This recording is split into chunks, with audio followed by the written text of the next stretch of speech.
नमस्कार शेतकरी मित्रांनो. आज दिनांक 11/8/2026.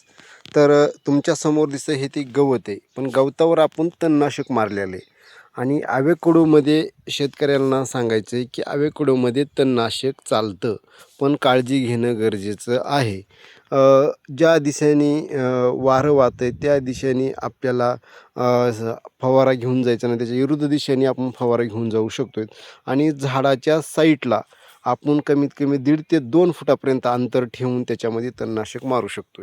तर तुम्ही पाहू शकता की पूर्ण गवत जळालेलं आहे आणि आपण काळजीपूर्वक तणनाशक मारलेलं आहे.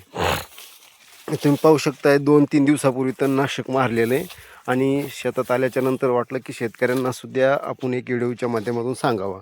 तर तुम्ही पाहू शकताय आणि याच ठिकाणी सुद्धा फळं आहेत. कुठलंही व्हायरस किंवा इन्फेक्शन किंवा आपण त्याची काळजी घेतलेली आहे की झाडावर औषध जाऊ नये, ह्याच्यासाठी तुम्ही सुद्धा काळजीपूर्वक औषधं किंवा तणनाशक बागेमध्ये मारू शकतायत.